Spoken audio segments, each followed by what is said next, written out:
Warahmatullahi wabarakatuh. Okey, kalau ada soalan boleh tanya. Okey, sebelum kita mulakan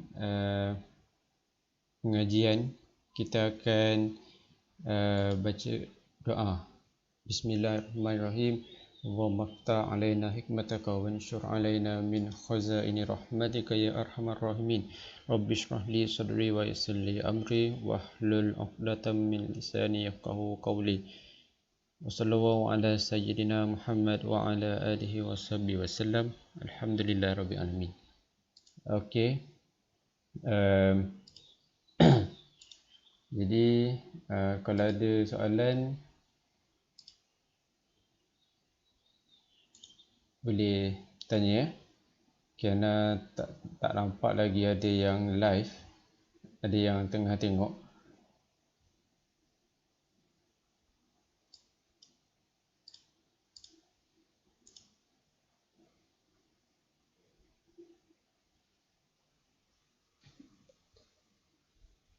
Okey.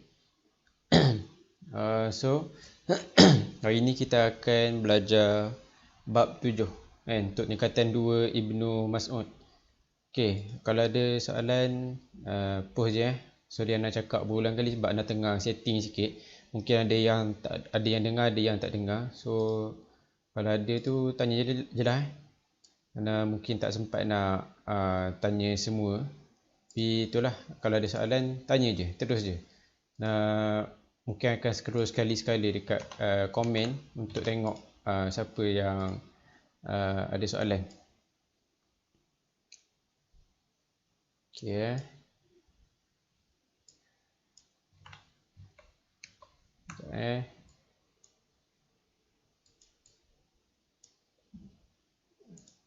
Okey. Okey. Balik semula dekat sini.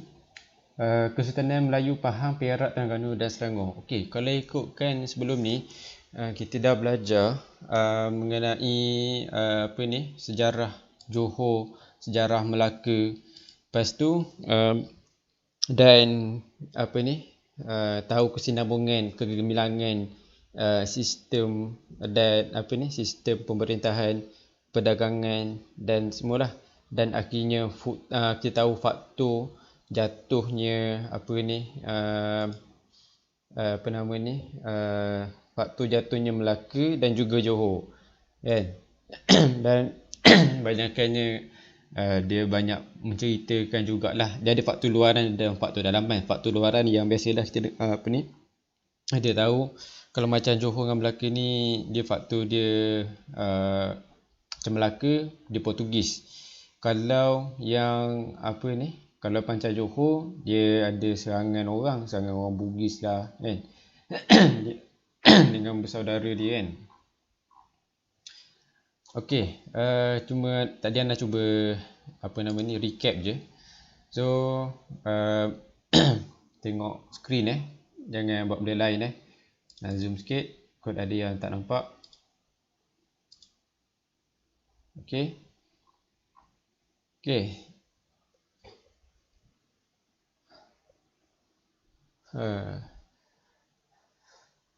Ada Tasnim tanya.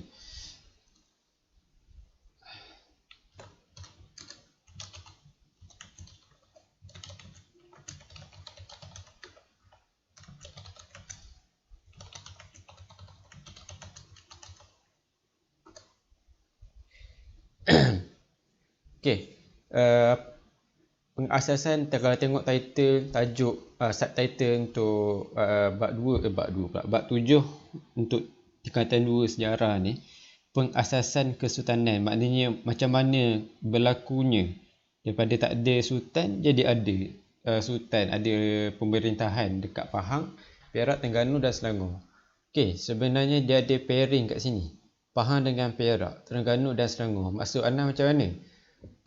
Sebenarnya kalau entah siapa yang dah baca lah dia boleh tengok bawah ni, dia ada cerita. Maknanya kalau tengok Pahang dengan Perak ni, dia berkait dengan Melaka. Terengganu dan Selangor ni berkait dengan Johor.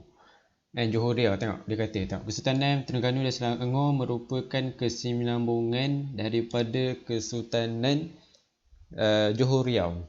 Faham tak? Maknanya bila ada macam ni, maksudnya adalah cerita dia kan. Okey, bila sebut faham. Apa yang anda boleh bagi tahu lah sepanjang apa yang anda belajar kan. Sehingga anda kalau bab ni lah yang anda belajar dulu dia lain sikit. Anda tak pasti yang Tingkatan 3 macam mana.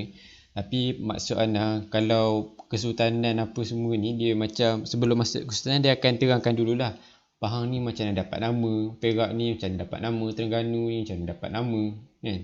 Tapi anda tak pasti kod dia bab 7 yang silibus terbaru ni dia apa ni tambahan ataupun dia gantikan, anda tak pasti. Anda tak tengok yang form 3 punya. Okey. Yang bawah-bawah ni warna ungu ni anda boleh bagi tahu dia sebagai kronologi. Kalau ada siapa tak tahu kronologi tu apa kan. Benda ni rasa dah lama dah daripada daripada tahun lepas dah kan belajar kan. Perkataan kronologi ni bahasa Melayu je. Kronologi ni maknanya jalan cerita atau adik dia tu lah jalan cerita macam mana daripada A pergi ke B contohnya kan. Okey, kalau baca kat sini pada abad ke-15 Pahang merupakan sebahagian dia tak lari tak bukan daripada naungan. Naungan ni maknanya wilayah naungan, kata wilayah naungan Kesultanan Melayu Melaka. Sekejap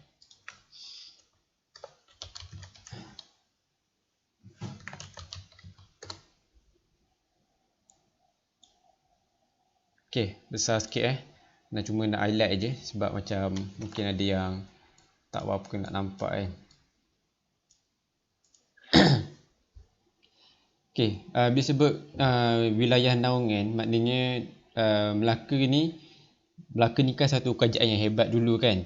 So kalau ikutkan bila ada macam ni, bila ada berlakunya macam ni, maksudnya bila berlakunya naungan maknanya apa ni, kalau dia berlakunya serangan, Melaka akan jadi backup dia lah kan.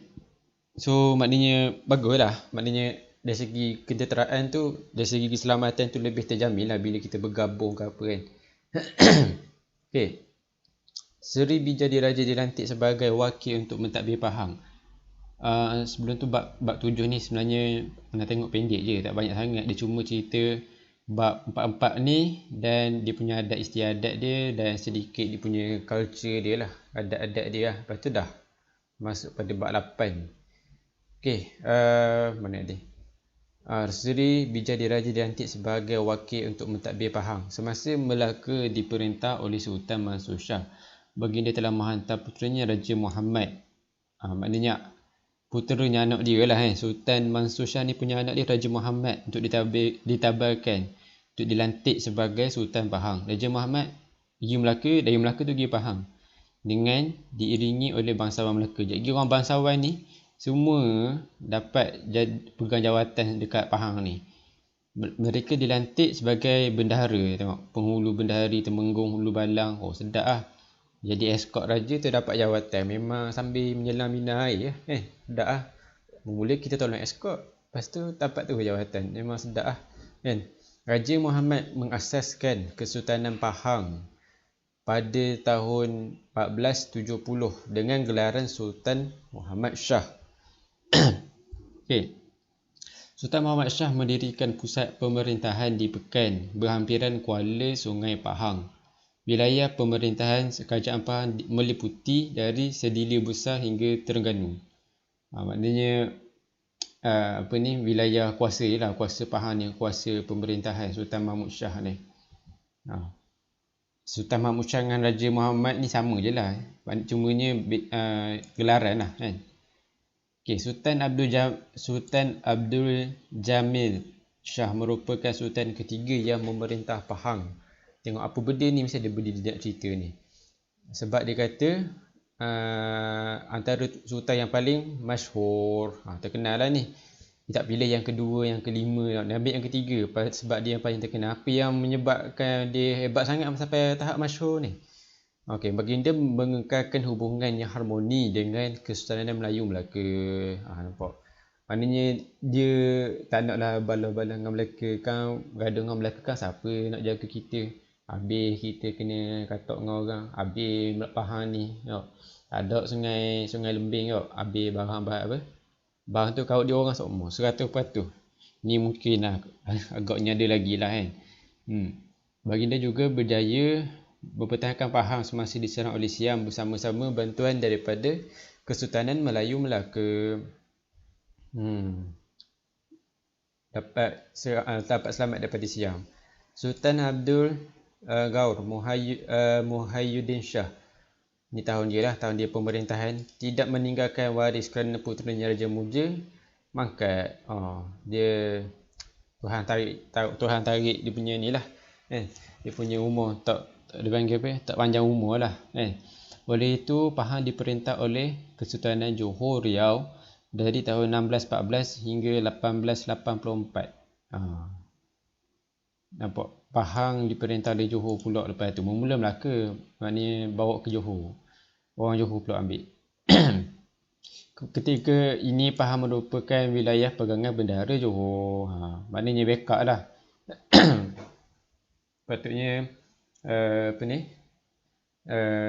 maknanya backup lah daripada Melaka tu dia bagi ke Johor untuk pegang, untuk sambung pewarisan lah. Keluarga bendahara Johor mentadbir Pahang, kemudian mengasaskan Kesultanan Pahang yang baru. Nampak? Reformation. Nampak? Nampak daripada Pahang lama berasaskan Melaka dan Pahang baru berasaskan kerajaan Johor. Pengasasnya adalah Bendahara Siswa Raja Wan Ahmad. Wan Ahmad ditabarkan sebagai Sultan Pahang pada tahun 1884 dengan gelaran Sultan Ahmad Al-Muazzam Shah. Ingat tak nama ni? Siapa ni sembahyang Jumaat lah kan. Kau tak ingat dah sembahyang Jumaat, lama tak pergi. Sultan Muazzam Shah ni kan, kalau kita tengok khutbah Jumaat kan saya sebut kan. Inilah dia Al-Muazzam Shah ni, dia refer kepada ni lah, golongan ni lah kan. Dengan penggunaan gelaran sultan ini, maka muncullah kesultanan baru di Pahang, berdaulat dan kekal hingga hari ini. Itu cerita dia lah. Ni boleh tengok apa benda cerita. Ini cuma aktiviti lah, boleh cuba. Boleh tengok ni peristiwa sepak raga. Kesultanan Perak.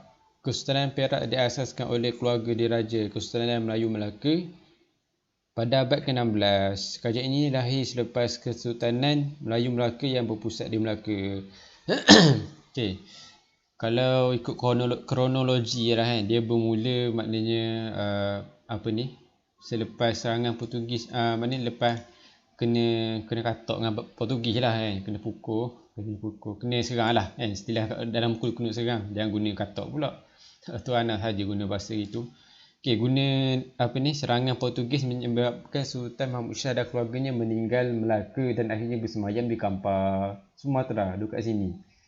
Dan tak adalah duduk saja. Sambil-sambil kronologi tu, walaupun tak ada usaha nak mengembalikan tu, pembesar Perak bernama Tun Saban dan Nakoda Kasim telah ke Kampar untuk menjemput putera Sultan Mahmud Shah bernama Raja Muzaffar untuk ditabarkan sebagai Sultan Perak.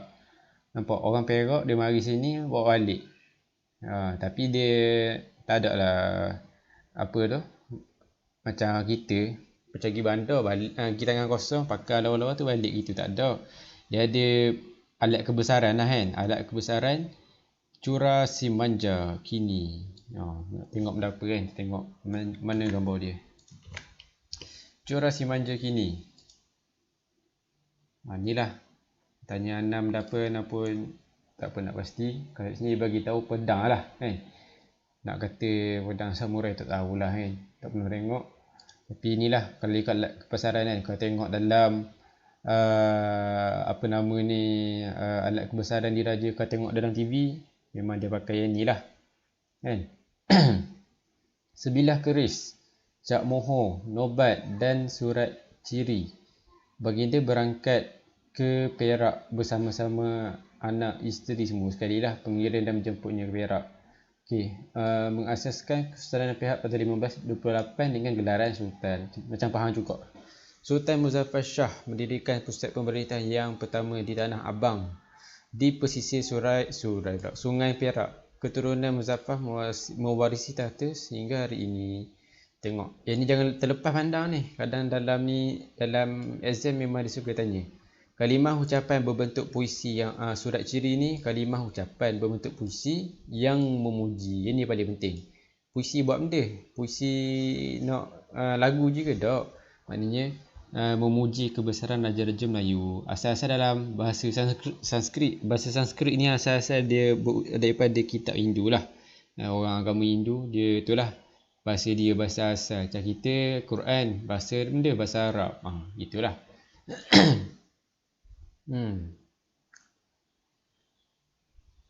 Ini jangan terlepas pandang. Glosari untuk tahu apa benda. Tahukah anda ni untuk maklumat tambahan. Macam mana zaman anda belajar memang ada masuk alat kebesaran mesti ada semasa pertabalan raja di negeri-negeri kan? Mesti ada. Dan juga di setengah tu tempat tu dipanggil alat regalia. Alat kebesaran ini terdiri daripada keris, pedang, mahkota dan nobat. Nobat itu dah tunjuk dah apa benda. Lebih tengok balik lah bab sebelum ni. Misalnya di Perak, antara alat kebesaran tersebut ialah pedang cura, pedang tadi kan, keris tameng sari dan mahkota diraja. Alright. So next, Sultan Iskandar Zulkarnain. Sultan Perak ke-15 telah memperkemaskan sistem pentadbiran undang-undang dan mula menggunakan pakai undang-undang 99 Perak. Ni undang-undang lah dalam sistem perundangan. Undang-undang 99 ada 99 akta lah. Dia kata macam ni macam tu. Kata tak boleh buat ni, tak boleh buat tu. Ni Perak lah kan. Ni dari segi gambar aja boleh tengok lah macam mana. Tun Saban dan perempuannya Tok Temong. Macam boleh tengok sikit tak. Merupakan asal wilayah di negeri Perak. Gambar menunjukkan makam di makam Tok Temong. Tok Temong merupakan pemerintah di daerah Temong itulah. Tok ni macam gelaran lah. Perak sebelum bermula pemerintahan Sultan Muzaffar Shah. Maknanya sebelum Sultan Muzaffar Shah, Tok Temong dulu take over.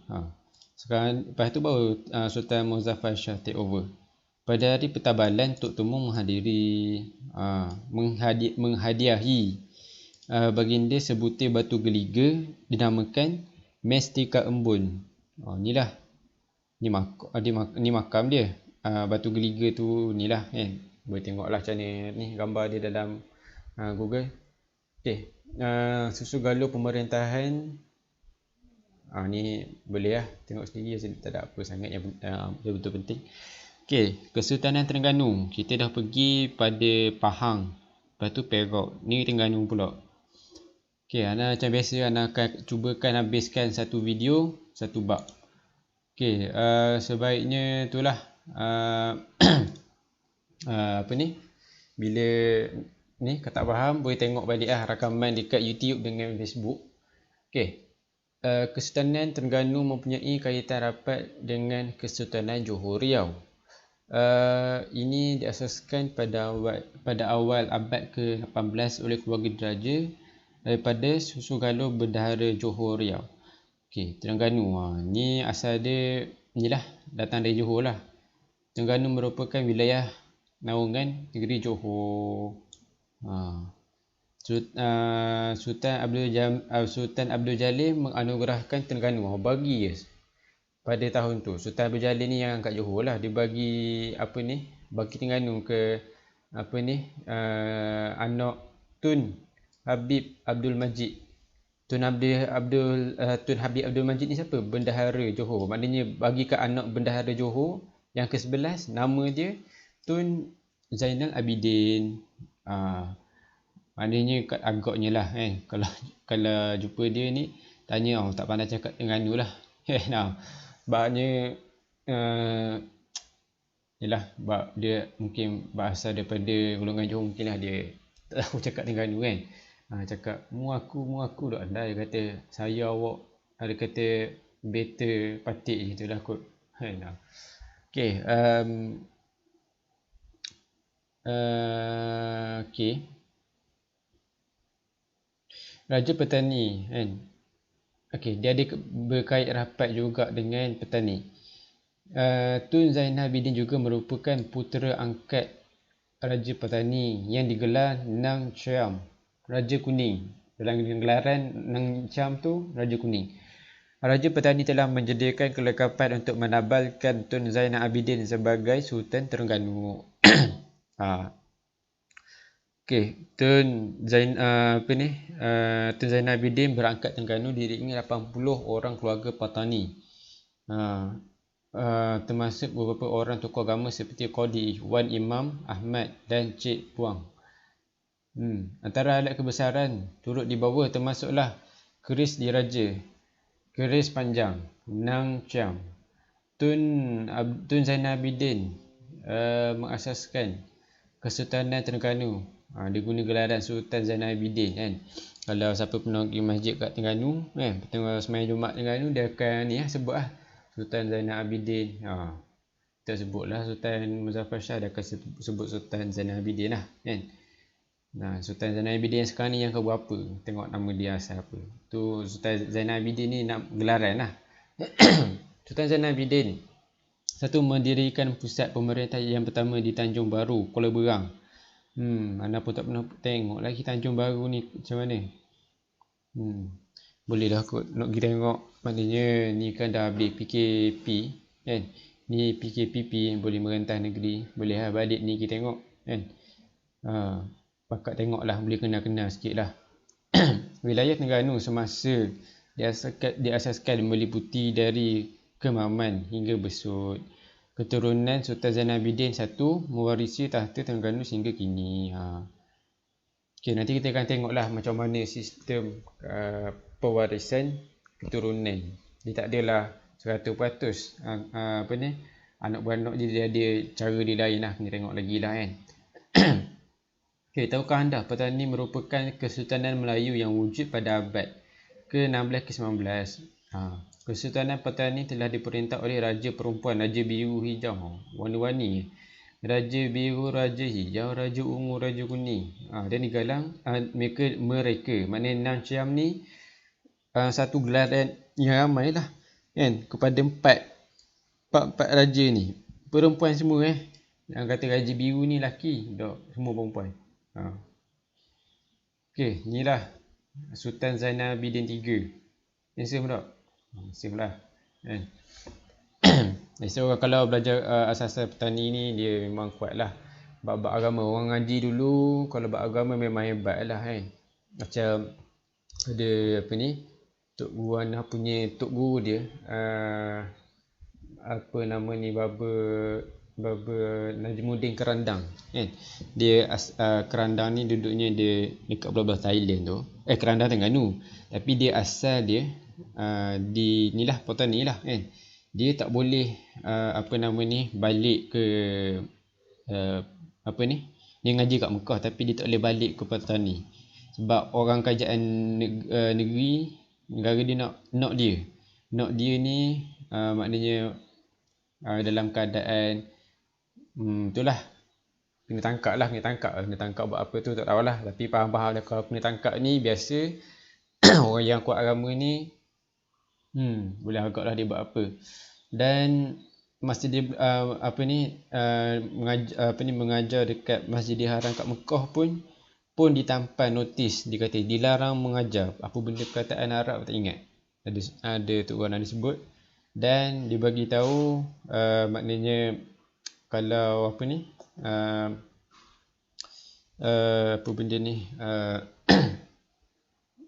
dia tak boleh mengajar kat masjid, dia mengajar kat rumah. Dan kat rumah pun ditampan notis tak boleh. Kalau mengajar juga fahamlah kena tangkap, tak bagi. Sebab Arab negara masa tu dia, bukan masa tu je, sekarang ni pun dia fahaman dia lain sikit lah kan, dengan kita. Okay, so tak nak masuk tu sangat. So masuk kat sini lah kan, masuk sejarah. Nak ceritanya kalau orang belajar kat petani tu memang hebat lah. Kalau bab Usuluddin, bab akidah ni memang clear lah, sangat-sangat clear lah kan. Memang tak ada masalah lah. Ni tak ada, ni ada lagi kat Malaysia ni sekarang ni pun maknanya berpegang, dia tak tahu cakap dalam radio macam ni dia rasa macam okey, nampak hebat, tapi sebenarnya ke arah Mu'tazilah. Mu'tazilah ni siapa? Golongan yang sesat. Okey, balik semula terbabar sikit. Okey, Sultan Zainal Abidin III merupakan Sultan Terengganu yang masyhur. Masyhur benda pula. Tadi kita tengok dah Sultan Pahang yang masyhur, dia tengok ni buat apa pula. Dia boleh pemodenan, moden Terengganu kan. Dia moden Terengganu ni tak semestinya dari segi kebendaan, mungkin dari segi undang-undang, maknanya canggih, maknanya sistem dia ni jadi, maksudnya bukan sistem komputer, maknanya sistem perundangan lah, maknanya orang nak buat apa-apa dia ada undang-undang, kalau buat salah dia kena. Dia macam tu lah. Undang-undang bagi diri kerajaan Terengganu jadi dikenali sebagai Ijkan al-Bil Ta'dil al-Suluk. Baginda juga memperkemaskan sistem sukat dan timbang. Ni kena tengok lah, highlight ni antara poin-poin yang penting. Soalan mungkin dia akan tanya macam ni lah kan. Anas sendiri pun mungkin akan tanya, so take note lah kan. Sambil baca tu boleh tengok buku teks, jangan tengok ni sambil baring kan. Tutup tingkap, tarik langsir, buka kipas paling kuat, tarik simut, lepas tu tengok telefon, buka live, tak tahu tuan dia tengok ke tak. Takut tuan dia ni nampak je live tapi so ni senyap tak reti je kan. Faham tak? Maksudnya telefon je live, username kat dalam Facebook je live atau YouTube live, tapi dia tidur kan. Dia tidur, dengar gitu je. Lepas tu Ana ni cakap sorang-sorang je, tuan dia tidur. Okay, kalau dia bab mengajar jangan buat macam tu ya. Okay, ni cuma gambar, boleh tengok lah Kesultanan Johor Selangor. Habis dah Terengganu pergi pada Kesultanan Selangor. Dia pun asal daripada tu kok. Dan Kesultanan Selangor dia ada berkait jugalah dengan Bugis kan. Kita tengok dulu. Selangor merupakan sebahagian naungan Johor. Pada abad ke-18, masyarakat Bugis semakin ramai menetap di Selangor. Pada ketika itu, Daeng Celak yang berketurunan Bugis yang di Pertuan Muda YDPM Johor lah kan. Lepas tu putera Daeng Celak bernama Raja Lumu. Raja Lumu ni pergi jumpa Sultan Perak. Lepas tu Sultan Mahmud Shah lah untuk mendapatkan pengiktirafan. Sultan Mahmud Shah telah menabarkan Raja Lumu sebagai Sultan Selangor. Nampak tak? Dilantik orang Bugis berketurunan. Nampak tak? Daeng Celak anak dia. Anak Daeng Celak, bukan Daeng Celak. Anak Daeng Celak, Raja Lumu. Okey, Raja Lumu mengasaskan Kesultanan Selangor pada 1766 dengan Sultan Salihuddin Shah. Sultan Salihuddin mendirikan pusat pemerintahan pertama di Kuala Selangor. Kuala Selangor Ana pun dekat dekat dah nak pergi. Tapi Ana dulu dekat Denai Alam. Denai Alam tu tak jauh mana dah dengan Kuala Selangor, tak pernah pergi kot. Tapi dia macam bla-bla ni lah, bla-bla luar bandar lah kan. Macam hutan-hutan sikit. Keturunan Sultan Salihuddin Shah mewarisi tahta Selangor sehingga hari ini. Itulah cerita dia. Sama juga macam Terengganu. Kelang merupakan wilayah penting di Selangor kan. Naskah Sulalatus Salatin mencatatkan bahawa Sultan Muzaffar Shah telah melantik Tun Perak sebagai penghulu di Kelang sebelum Tun Perak menjadi bendahara Melaka yang masyhur. Ni ceritalah. Ada poin penting kena tahulah. Ni Sultan Alauddin Sulaiman Shah merupakan antara Sultan Selangor yang masyhur. Pada zaman baginda banyak jalan raya dibuat, nampak. Dah ada dah KTM dia, kereta api. Dia ada jalan raya, ada, dia tak kata highway sini, dia kata jalan raya. Jangan pandai-pandai berbual highway. Highway tu Duke ke Exas ke Smart ke Smart tu bukan ni. Tapi nak katanya dia cuma bagi tahu perubahan dari segi kebendaan lah. Boleh buat jalan, boleh buat rumah boleh buat kedai. KL dengan Kelang. Biasalah kalau tengok KL pun sekarang macam tu juga status dia. Kebijaksanaan baginda memerintah telah mendorong rakyat mengadakan sambutan keramaian Jubli Emas di Kelang segenap 40 tahun pemerintah baginda. Cerita dia lah. Kesinambungan pengasasan Kerajaan Perak Terengganu Selangor menunjukkan penerusan tradisi kesultanan yang telah diamalkan oleh Kesultanan Melayu Melaka. Sebenarnya asas-asas ni semua daripada Melaka dan ada blueprint lah. Maksudnya blueprint ni dia ada juga maknanya apa ni? Dia ambil maksudnya sistem pemerintahan yang ada di Melaka dia bawa masuk ke dalam keempat-empat negeri ni lah. Kita akan tengok. Okay, ni boleh try lah kalau nak cuba. Okay, warisan Kesultanan Melayu Melaka di Pahang, Perak, Terengganu dan Selangor. Kesultanan Pahang, Perak, Terengganu dan Selangor memiliki keunikan warisan Kesultanan Melayu Perak. Melayu Melaka, Melayu Perak. Kita tengoklah macam mana kesultanan. Tadi cuma pengenalan lah macam mana pembentukan dan macam mana sistem pewarisan lah kan. Kita akan tengok lah setiap ni pemerintahan agama Islam, perundangan. Kita akan tengok setiap daripada ni sekejap lagi. Okay. Dan habislah bab 7 ni kan. Aspek utama warisan sistem pemerintahan Kesultanan Melayu Melaka ialah Sultan sebagai tonggak utama kerajaan dan penggantian pemerintah yang berasaskan adat Temenggung. Kan? Kalau kena tengoklah nanti tahun depan kot. Akan belajar ada adat Temenggung, dia ada adat Pepatih. Kan? Tak silap Pepatih je kot yang diamalkan di Negeri Sembilan. Ana tak pasti hari ni sekali ke tak. Termasuk zaman sekarang ni ke tak. Itu yang akan cek lah. Di Perak, putera Sultan juga akan mewarisi tahta tetapi melalui sistem penggiliran. Asas pentadbiran Kesultanan Melayu Melaka melalui sistem pembesar 4 lipatan. Sama juga macam Melaka. Maknanya kita boleh tengok lah maknanya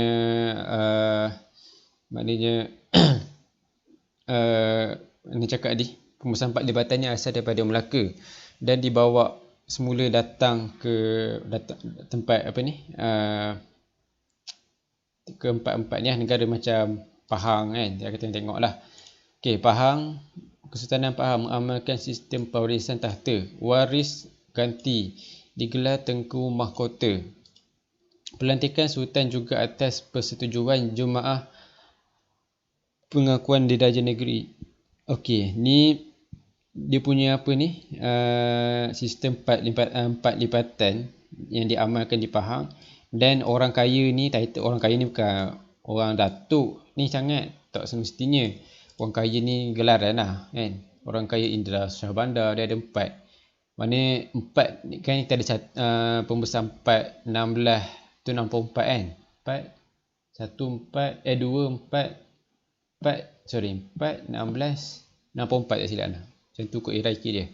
Maknanya pada ni dia akan pecah-pecah lagi kepada kawasan yang lebih kecil lah kan. Pemerintahan kerajaan negeri dijalankan bersama Majlis Mesyuarat Kerajaan Kesultanan Perak. Habis sebab ni tengok gambar dia. Mengamalkan sistem penggiliran.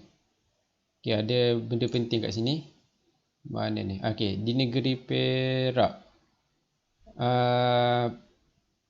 putera Sultan akan mewarisi tahta tetapi melalui sistem penggiliran. Dia ada lagi satu. Mana ni? Okay, dia ada yang mewarisi tahta ikut sistem penggiliran. Ada yang mengganti pemerintah berasaskan adat Temenggung. So kena alert lah dua-dua ni. Ini macam kat Perak ni dia bagi tahu digunakan sistem penggiliran. Sultan, raja muda, raja dihilir, raja kecil ni. Semua ni kena tahulah. Maknanya kuasa yang paling rendah ni lah raja kecil bongsu lah. Kan? Sistem pentadbiran masih berasaskan pembesar 4, 8, 6, 16 dan 32. 4, 16, 32. Ni lebih kurang juga macam faham tadi. So yang penting kat sini kena tahulah kan. Tahu kenapa sikit. Kesultanan Terengganu. Habis pula ni Terengganu pula. Dia dikenali sebagai YDPM mengamalkan sistem pewarisan tata waris digelar YDPM yang di-Pertuan Muda. Walau bagaimanapun, Dewan Pengakuan Diraja berhak memilih. Betul kan? Dewan Pengakuan Diraja. Maknanya untuk memilih lah. Nak pilih sultan siapa. Ini baru macam adil lah kan. Barulah orang boleh rasa. Maknanya macam mana dia dilantik sultan kan. Tak adalah orang keluarga tu je dia dapat rasa jadi sultan. Orang lain tak dapat rasa. Maknanya bukan nak kata gila kuasa ke apa, tapi maknanya untuk ni lah, untuk lebih adil lah. Tak adalah ni sepanjang zaman si keluarga tu je kan. Melainkan kalau keluarga tu dia macam tak dikis mangkat tapi tak ada pengganti. Jumaah ni bukan Jumaat ni Jumaah ni istilah dia, ahli ahlal wal alqad, yang bermaksud ahli yang memilih menjadikan raja. Pemerintahan kerajaan negeri dia jalankan bersama-sama Majlis Mesyuarat Kerajaan. Dia nak perintah negeri ni bukannya main seorang je, dia ada pakat juga dengan Majlis Mesyuarat Kerajaan. Kita tengok Selangor. Kesultanan Selangor mengamalkan sistem pewarisan tata waris ganti digelar Raja Muda. Pelantikan sultan juga atas nasihat pengesahan Dewan Diraja. Dewan Diraja bertanggungjawab membantu dan menasihati sultan dalam menjalankan fungsi baginda. Antara anggota dewan ini termasuklah Raja Muda, Tengku Laksmana dan Tengku Bendahara. Pemerintahan kerajaan negeri dijalankan bersama Majlis Mesyuarat Kerajaan, sama juga macam Terengganu tadi. Kan? Lebih kurang je tadi. Okay. Dan dekat sini, namun begitu sistem ini disesuaikan mengikut acuan dan keperluan setiap negeri. Okey, dia bagi tahu kat sini sistem pembesar 4 lipatan ni lah. Maknanya dia perlu ubah mengikut kesesuaian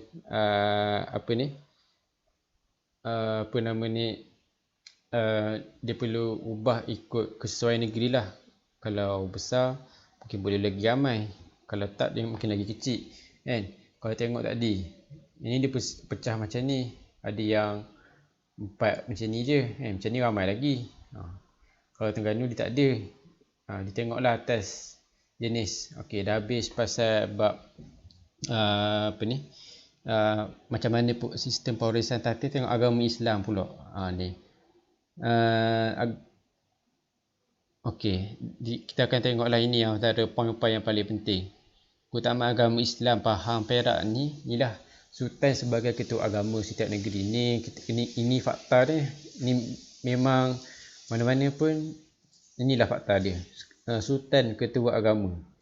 Bukan dia jadi jauh lama. Dok, maknanya dia macam nak tentukanlah. Maknanya tak pasti macam mana ayat yang lebih tepat. Tapi itulah dia, bukan maknanya macam taruh ulama lain. Okey. Kedudukan ini diperihalkan. Kalau nak tahu lebih, boleh tengok dalam Perlembagaan Persekutuan dan Undang-Undang Tubuh Kerajaan Negeri. Lepas tu boleh tengok sini yang boleh baca. Okey, institusi agama. Contohnya macam masjid gitulah kan.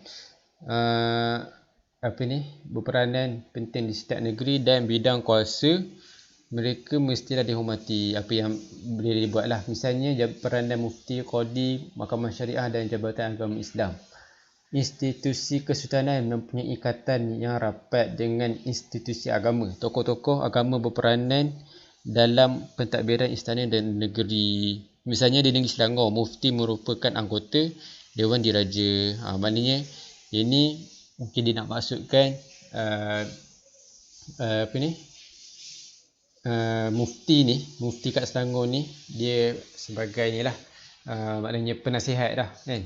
Sultan juga bertanggungjawab mendaulatkan syiar Islam kan. Bagus lah ni. misalnya tauliah, penceramah, maknanya nak mengajar kena ada surat. Lebih kurang lah maksudnya. Maknanya nak mengajar kena ada surat, maknanya surat tu mesti sultan yang sah, dah tanda tangan, sultan yang sign, sultan yang bagi baru boleh mengajar. Kalau tak boleh tu maknanya siap kan. Maknanya kalau nak jadi raja pemimpin, biarlah maknanya kita ni tahu lebih sikit, tahu banyak. Maknanya macam jadi sultan kan, biarlah apa ni, kita nak tahu siapa yang mengajar tak betul, siapa yang mengajar betul kan. Maknanya sebab berat tugas ni, sultan bertanggungjawab dalam mendaulatkan syiar Islam. Dia nak daulatkan tapi kena tahu. Kalau nak tahu macam mana, kena belajar. Nak belajar apa? Belajar agama lah. Tapi kalau ni bukan bidang dia sebab sultan ni bidang banyak, dia bukan satu bidang je, banyak bidang. Tapi kalau ni dia perlukan seorang penasihat. Sebab tu anak cakap tadi, mufti sebagai ni dia mungkin menjadi seorang penasihat lah dalam anggota Dewan Diraja. Maknanya bila ada penasihat tu okey lah, maknanya seseorang yang memahati lah apa yang penting dalam dalam pemerintahan, apa yang nak terlepas pandang lah kan.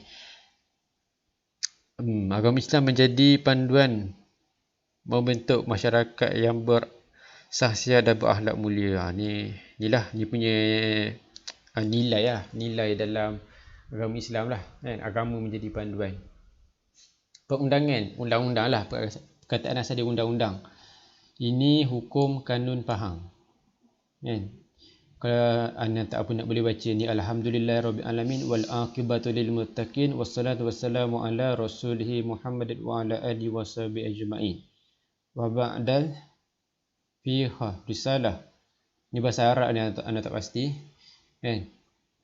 Dia menceritakan risalah, maknanya bab pada menyatakan hukum kanun faham, agaknya gitulah. Ini anda tak boleh baca sebab tulisan pun halus ni, ini besar sikit kan. Inilah cerita dia, hukum kanun faham dan undang-undang 99 Perak. Okay, anda tengok juga ada soalan tak? Tak ada soalan kat YouTube. Muhammad Syafi, Assalamualaikum. Waalaikumsalam. Okay.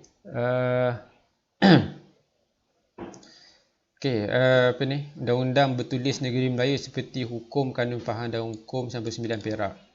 Warisan hukum kanun Melaka terbukti dalam fasa-fasa berhubung peraturan dan larangan istana. Inilah maknanya hukum kanun Melaka ni dia juga bersumberkan atau berasaskan hukum kanun faham dan 99 Perak ni bertunjangkan juga kepada hukum kanun Melaka. Maknanya hukum kanun Melaka ni jadi rujukan kan. Dia nak buat hukum 99 faham dengan Perak tu, dia tengok hukum kanun Melaka, dia tengok, dia akan ambil ni sebagai blueprint lah, maknanya sebagai rujukan. Ini kita perlukan, ini kita perlukan, dan dia akan ubah ikut keperluan negeri lah kan. Mungkin kat negeri tu tak ada kes tu, tapi kat negeri ada kes ni, so kena ubah lah kan. Macam katakanlah kat dunia ni tak ada satu negara je tak ada. Maknanya SOP untuk masuk ke negara tu mungkin tak ada lah. So bila masuk ke negara orang lain barulah ada, kena adakan SOP. Maknanya macam corona tak nak bagi corona jangkit kan. Lebih kurang lah. Okay.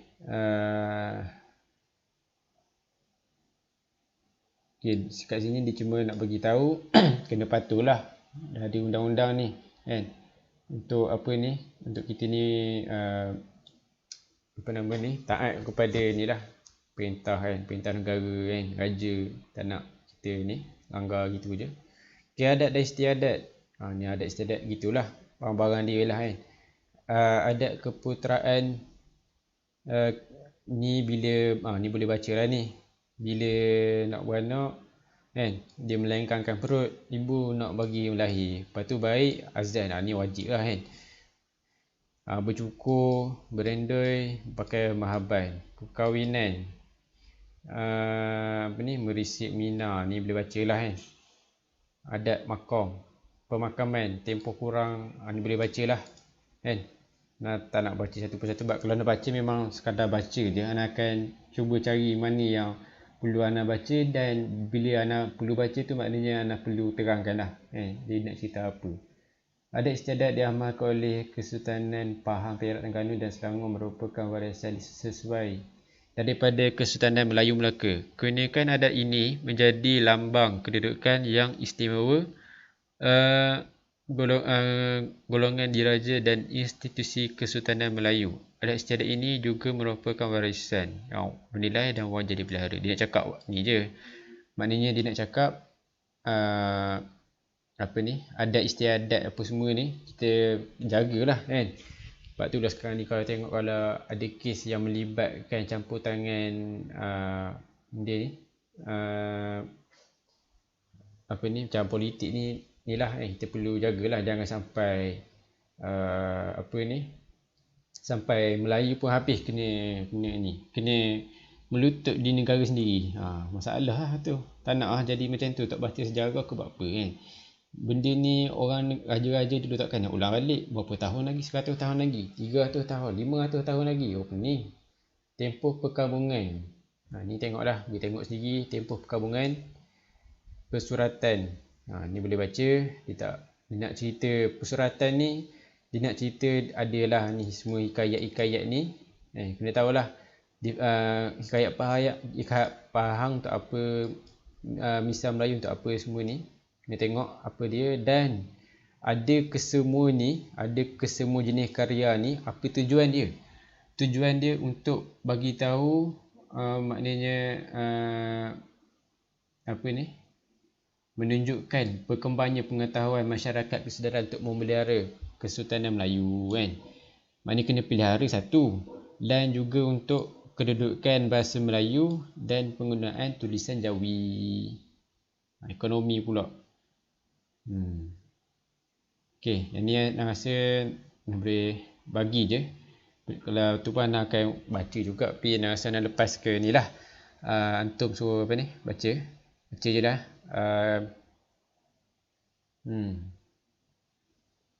Kesultanan ekonomi secara diri. Ni lah boleh baca. Ana tak terang lah sebab benda ni pun Ana dah banyak kali ulang lada hitam semua ni kan. Dah cerita dah bab-bab dulu. Guna mata wang pun dah cerita dah sebelum ni, boleh baca sendirilah. Ada sebut entry report kat sini. Mana entry report? Entry report dah cerita dah sebelum ni, tengok je dah video yang lepas kalau tak ingat. Okey, Kesultanan Melayu Melaka mewariskan banyak aspek dalam kehidupan masyarakat Kesultanan Pahang, Perak, Terengganu dan Selangor. Pula memelihara warisan tersebut dan memperkayakan sehingga membentuk identiti negara yang menjadi kebanggaan rakyat hari ini. Maknanya Melaka ni, nampak Melaka pergi ke Pahang dan juga Perak, dan Johor pergi ke Selangor, Terengganu. Maknanya hebat jugalah Melaka ni. Dalam senyap-senyap pun datang juga belah sana, datang juga kat kita kan. Pahang kita ni bawah Melaka kan. Tapi Pahang kita pun renovate juga. Dia bukan renovate, maknanya reformation balik. Maknanya dibina semula lah. Maknanya menggunakan bawah pemerintahan kerajaan Johor kan. Okay, ni lah dia buat conclusion lah kan. Dan sistem pewarisan macam mana kita nak menceritakan ni, tengoklah kan. Kadang-kadang soalan essay lah ni. Okay, macam biasa dah habis alhamdulillah kan. Baru 50 minit. Semalam pun Ana sejam lebih. Okey, macam biasa habis satu-satu bab memang wajib lah, tak payah tunggu Ana cerita lah kan. Memang kena buat bab soalan 1, soalan 2, soalan 3, soalan 4, soalan 5, soalan 6, soalan 7. Labelkan pusat ni. Okey, buat soalan 7. Okey, soalan 7. Buat semualah kan. Soalan 1, 3, 4, 1, 3, 3 buat semua. Ni nilai lah kan. Nilai dalam sejarah kan. Nilai ni penting juga sebab maknanya bila kita belajar sejarah ni, macam sebenarnya dia nak cerita apa. Maknanya kita belajar ni, so apa benda dia nak cerita apa. Maknanya kita nak belajar ni kita nak tahu sejarah ni, macam dalam sejarah nak buat apa?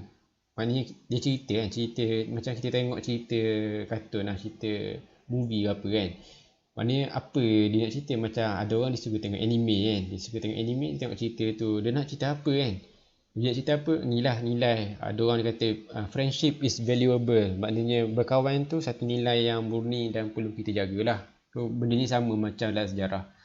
So ni je lah kan, ayat ni cuma ayat, tapi nak reka cerita pun tak ada masalah lah. Tapi bila ni kena faham lah, diri dan keluarga, negara kan, bersifat lebih terbuka kan. Dia kalau nak bersifat terbuka pun kena berjaga-jaga juga, takkanlah terbuka habis semua orang masuk kan, habis je negara. Okey, dan bab 8 sambungan pula, Kedah, Kelantan Negeri Pilihan, Kedah, Kelantan Negeri Sembilan Perlis. Tekan tengok pula lah macam mana. Okey, Ana rasa tu saja kot daripada Ana. Kalau ada soalan, Ana akan tunggu lebih kurang seminit kot, tak sampai seminit. Okey, tak ada apa. Okey, Assalamualaikum warahmatullahi